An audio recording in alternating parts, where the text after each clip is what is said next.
Hi friends, എല്ലാവർക്കും നമസ്കാരം. Welcome to magic recipes. അപ്പോൾ ഇന്ന് നമ്മൾ ഉണ്ടാക്കുന്നത് ഒരു ഇഡ്ഡലി കറിയാണ്. ഇഡ്ഡലി കറിക്ക് വേണ്ടിയിട്ട് ഞാനിവിടെ തുവരപ്പരിപ്പ് എടുത്തിട്ടുണ്ട്. തുവരപ്പരിപ്പ് ഒരു പിടി അളവിലാണ് എടുത്തിരിക്കുന്നത്. ഈ കറിക്ക് നമുക്ക് പരിപ്പിൻ്റെ അളവ് വളരെ കുറവ് മതി. അതുകൊണ്ടാണ് സാധാരണ സാമ്പാർ ഉണ്ടാക്കുമ്പോൾ നമ്മൾ നന്നായി പരിപ്പ് എടുക്കാറുണ്ട്. പക്ഷേ ഇഡ്ഡലി കറി ഉണ്ടാക്കുമ്പോൾ ഏകദേശം സാമ്പാറിൻ്റെ ഒരു അളവൊക്കെ തന്നെയാണെങ്കിൽ കൂടിയും പരിപ്പിൻ്റെ അളവ് നമ്മൾ വളരെ കുറച്ചിട്ടാണ് എടുക്കുന്നത്. ഈ പരിപ്പ് നമുക്ക് നന്നായി കഴുകി കുക്കറിലിട്ട് വേവിച്ചെടുക്കാം. വെള്ളത്തിൻ്റെ അളവ് കുറച്ച് കൂട്ടി വെക്കണം കേട്ടോ, കാരണം ഇത് നന്നായിട്ട് ഉടച്ചെടുക്കേണ്ടതാണ്. ഈ പരിപ്പ് നന്നായിട്ട് ഉടച്ച് വെള്ളം പോലെയാണ് ഈ പരിപ്പ് നമുക്ക് കിട്ടേണ്ടത്. അപ്പോൾ നമുക്ക് അടച്ച് മൂടി വെച്ച് ഒരു 4 വിസിൽ വരുന്നത് വരെ നല്ലപോലെ വേവിച്ചെടുക്കാം.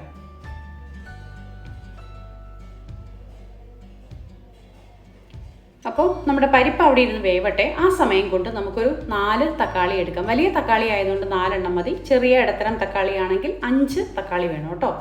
ഈ തക്കാളിയും നമുക്ക് നല്ലപോലെ വേവിച്ച് ഉടച്ചെടുക്കേണ്ടതാണ്. കുക്കറിലിട്ട് തന്നെ വേവിച്ചെടുക്കാം. ഒരു 10 പച്ചമുളക്, എരിവുള്ള പച്ചമുളകാണെങ്കിൽ ഒരു 6 എണ്ണം മതി. അത്യാവശ്യം എരിവ് കുറഞ്ഞ പച്ചമുളകാണിത്. അപ്പോൾ അതുകൊണ്ട് ഞാനൊരു 10 പച്ചമുളക് എടുത്തിട്ടുണ്ട്. കൂടെ ഈ തക്കാളിയും ഇതുപോലെ കഷ്ണങ്ങളാക്കി മുറിച്ച് 1/2 കപ്പ് വെള്ളവും ചേർത്ത് നമുക്ക് കുക്കറിൽ വേവിച്ചെടുക്കാം. ഇതിനും ഒരു 4-5 വിസിൽ വരുന്നത് വരെ നമുക്ക് വേവിക്കേണ്ടതുണ്ട്. അപ്പോൾ നമ്മുടെ പരിപ്പും വേവുന്നുണ്ട്, തക്കാളിയും വേവുന്നുണ്ട്. രണ്ടും ഒരേ ടൈമാണ് നമ്മൾ റെഡിയാക്കി എടുക്കുന്നത് കേട്ടോ. ഈ സമയം കൊണ്ട് നമുക്ക് ഒരു 50 ഗ്രാം ഉള്ളി, ചെറുള്ളിയാണ് ഇവിടെ എടുത്തിരിക്കുന്നത്, നമുക്ക് നന്നാക്കി എടുക്കാം. ഉള്ളി ഞാൻ നേരത്തെ നന്നാക്കി വെച്ചു. 50 ഗ്രാമാണ് നമ്മൾ ഉള്ളിയുടെ അളവ് എടുത്തിരിക്കുന്നത്. പരിപ്പ് ഏകദേശം ഒരു 5 വിസിലൊക്കെ വന്ന് വെന്ത് കിട്ടിയിട്ടുണ്ട്. നമുക്കൊന്ന് തുറന്ന് നോക്കാം പരിപ്പ്.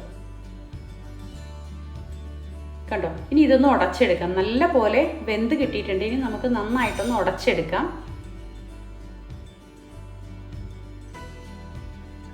ഇതുപോലെ ഒരു എഗ് ബീറ്റർ വെച്ചിട്ട് ഒന്ന് ഉടച്ചെടുത്താൽ മതി. നല്ലപോലെ ഉടച്ച് ആ വെള്ളത്തിൻ്റെ അതേ അളവിൽ തന്നെ ആക്കിയെടുക്കാം. അത് നമുക്ക് ഉടച്ച ശേഷം പരിപ്പ് മാറ്റി വയ്ക്കാം. കണ്ടോ, ഇതുപോലെ കിട്ടണം. അഥവാ ഇനി കുറച്ച് വെള്ളം കുറവാണെങ്കിൽ ഈ സമയത്ത് നമുക്ക് കുറച്ച് വെള്ളം കൂടി ഒഴിച്ചിട്ട് ഒന്നുകൂടെ തിളപ്പിച്ച് വെച്ചാൽ മതി കേട്ടോ. ചിലപ്പോൾ പരിപ്പ് വെന്ത് വരുമ്പോൾ വെള്ളത്തിൻ്റെ അളവ് കുറയുകയാണെങ്കിൽ മാത്രം ഈ ഒരു അളവിൽ, ഈ ഒരു കൺസിസ്റ്റൻസിയിൽ ചാറ് പോലെയാണ് നമുക്ക് കിട്ടേണ്ടത്. അപ്പോൾ പരിപ്പ് നമ്മൾ മാറ്റി വെച്ചു. ആ സമയം കൊണ്ട് നമുക്കിവിടെ നമ്മുടെ തക്കാളിയും വെന്ത് കിട്ടിയിട്ടുണ്ട്. രണ്ടും കൂടി ഒരുമിച്ചാണല്ലോ നമ്മൾ അടുപ്പത്ത് വെച്ചത്. അപ്പോൾ തക്കാളിയും വെന്ത് കിട്ടി. ഇനി നമുക്കിതിൻ്റെ എയർ ഒന്ന് നോക്കി, എയറെല്ലാം പോയ ശേഷം തക്കാളി തുറന്നു നോക്കാം. കണ്ടോ, തക്കാളിയും നല്ല പോലെ വെന്ത് കിട്ടിയിട്ടുണ്ട്.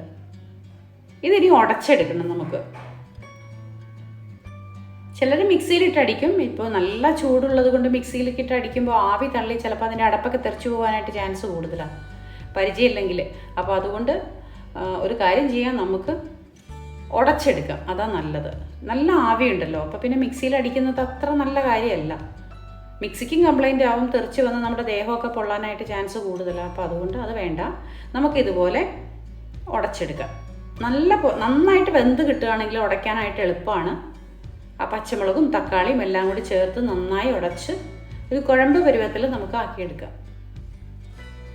എല്ലാം കൂടി ചേർത്ത് ഉടച്ചെടുത്തു. കണ്ടോ, അപ്പോൾ നമ്മൾ പരിപ്പും നല്ലപോലെ വേവിച്ചുടച്ചു.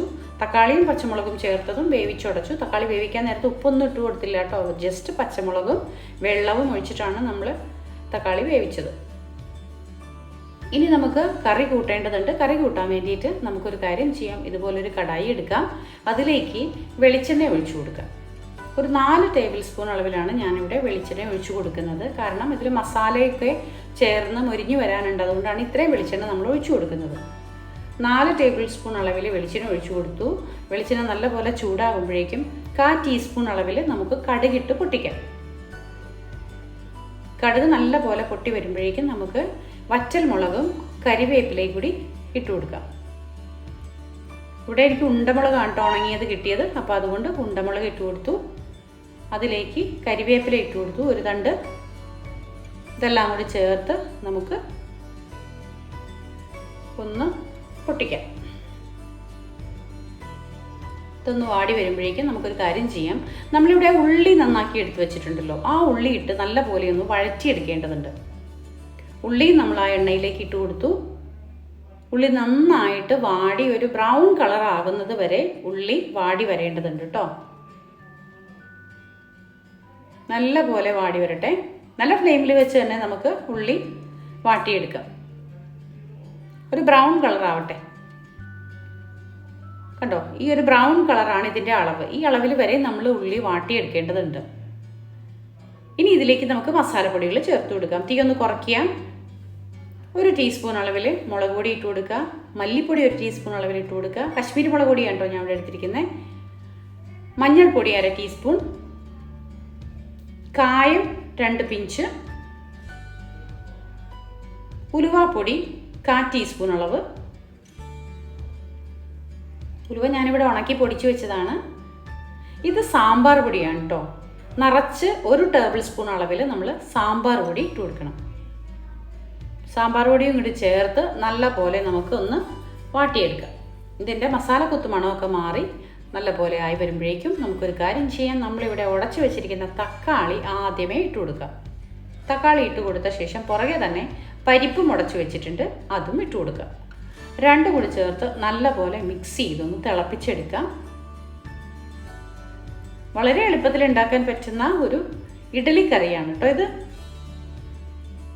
നമ്മൾ കോയമ്പത്തൂർ സൈഡിലൊക്കെ പോകുമ്പോൾ ഇഡ്ഡലി, ചെറിയ ഇഡ്ഡലികളുണ്ടല്ലോ, മിനി ഇഡ്ഡലി നിറച്ചിട്ട് അതിൽ ഈ കറി ഒഴിച്ച് പാത്രത്തിൽ നിറച്ച് സവാളയൊക്കെ ഇട്ടിട്ട് നമുക്ക് തരും.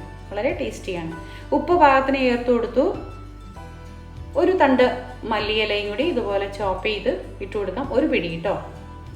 1 പിടി മല്ലിയിലയും കൂടി ഇട്ട് കൊടുത്ത് ഒന്ന് തിളച്ച ശേഷം അടുപ്പ് ഓഫ് ചെയ്യാം. ഇത്രയേ ഉള്ളൂ. വളരെ ഈസി ആയിട്ട് ഉണ്ടാക്കാൻ പറ്റുന്ന ഒരു ഇഡ്ഡലി കറിയാണ്. ഇപ്പോൾ സാമ്പാർ ഇഡ്ഡലി നമ്മൾ കഴിക്കുന്നതാണ്. നമുക്കിതുപോലെ ഇഡ്ഡലിക്ക് മാത്രമായിട്ടൊരു സ്പെഷ്യൽ കറി ഉണ്ടാക്കണം എന്നുണ്ടെങ്കിൽ ഇങ്ങനെ ഉണ്ടാക്കിയാൽ വളരെ രുചികരമായിരിക്കും.